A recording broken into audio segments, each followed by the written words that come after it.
empoderamento feminino parece uma coisa que começou há 5 anos. Aliás, essa palavra empoderamento, quantas vezes a gente lembra de ter usado essa palavra, né? Eu sou mais velha que boa parte de vocês aqui, eu não usava. Acho que poucos anos a gente passou a falar de empoderamento. Quase que não tinha nem no Aurélio ou qualquer coisa. Vai ver que tinha, mas estava meio em desuso provavelmente. Mas o que a gente fala hoje de empoderamento feminino, pessoal, começou muito antes de nós, dessa geração. Muito antes da geração anterior à nossa, a minha mãe. Muito antes do que a gente imagina. E aí fui buscar algumas figuras que foram mulheres muito, vamos dizer, empoderadas para o seu tempo.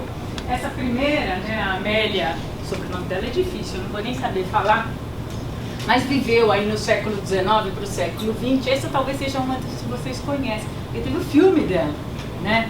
Ela foi a primeira mulher que fez um voo solo pelo Atlântico. Depois ela foi se aventurar na área de engenharia aeronáutica. Ela foi professora da Purdue University nos Estados Unidos, que é uma universidade famosa no norte dos Estados Unidos. E já estou falando de uma mulher que nasceu em 1897. Engenharia aeronáutica hoje já é uma área, assim, quando a gente imagina uma pessoa em engenharia aeronáutica hoje, uma mulher nessa área, já é uma raridade. Nesta época, muito mais ainda. Uma outra figura que daí eu fiquei olhando figuras, até figuras brasileiras, quando a gente pensa em Maria Quitéria, né, baiana, teve toda uma história no Recôncavo ali, baiano, e ela lutando pela abolição, lutando contra os portugueses, se revoltando em casa. O pai dela dizia que a mulher não ia para a guerra, mas ela tinha uma habilidade toda especial com as armas. E ela encarou, ela roubou uma farda do cunhado e se misturou ao grupo que estava ali guerreando mesmo. Aí depois de algumas semanas, obviamente, ela foi descoberta e conseguiram fazer ali uma sainha que combinasse com o uniforme, e ela ficou bastante tempo numa batalha, vamos dizer, rompendo muito alguma coisa. A guerra não era um espaço de mulher. Uma mulher extremamente empoderada e baiana, né?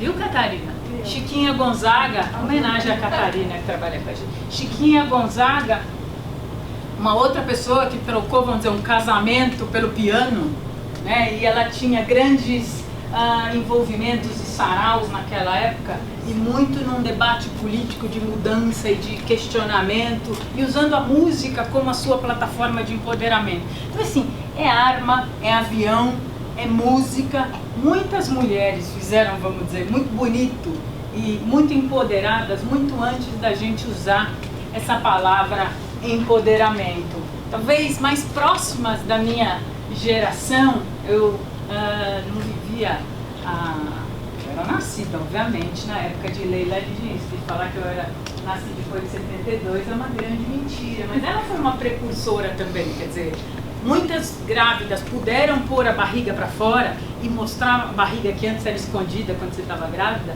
por causa da Leila Diniz. Quer dizer, ela foi uma mulher que rompeu vários códigos do que era certo para uma mulher ou do que não era certo. Então, estou mostrando que essa ideia de empoderamento, ela tem um tom de contemporâneo, mas ela tem muita gente importante que veio antes da gente e que fez isso acontecer.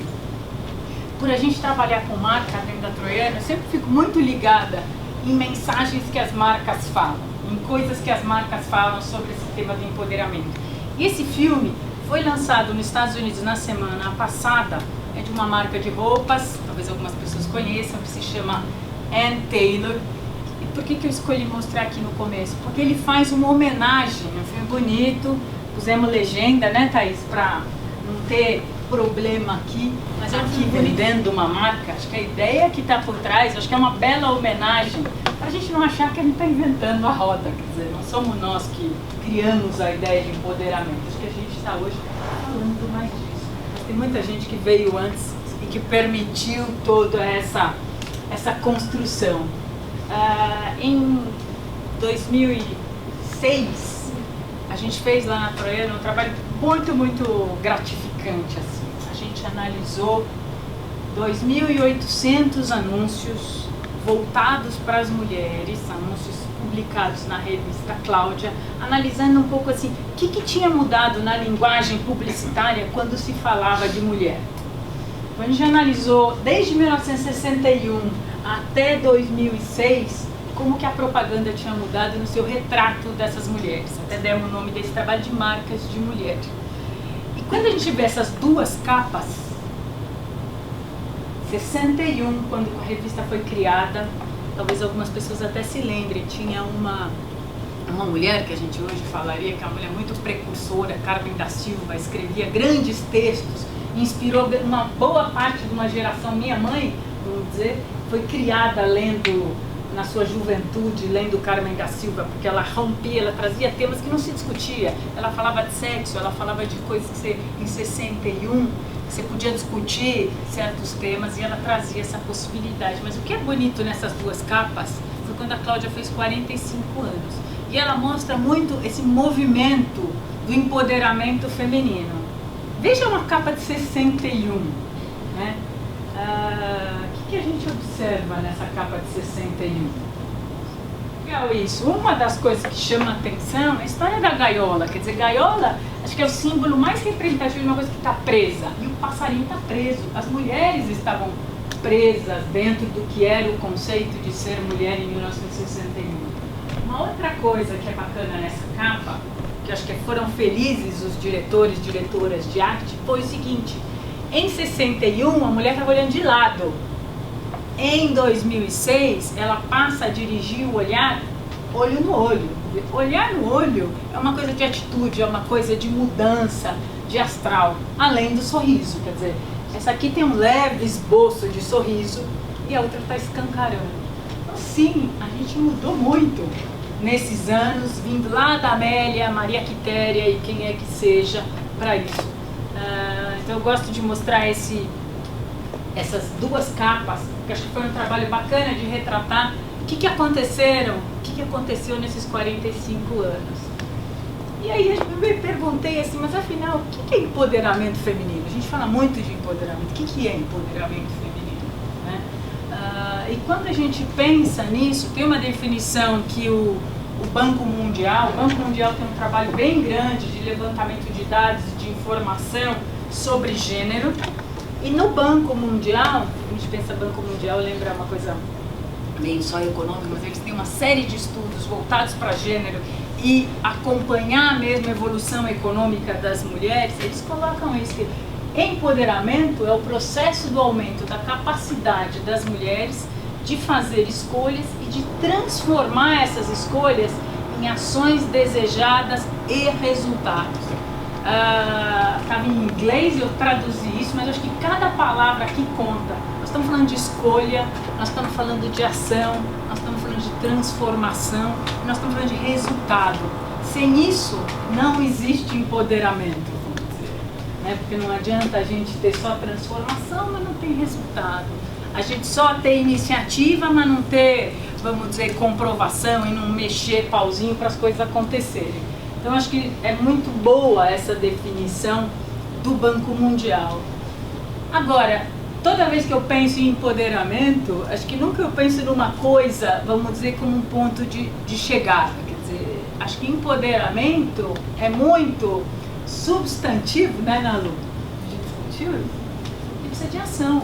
Assim, não tem como empoderar, aliás, empoderar, se a gente for falar, empoderamento é um substantivo, mas empoderar é um verbo, ele precisa de ações para acontecer, né? Sem isso não adianta.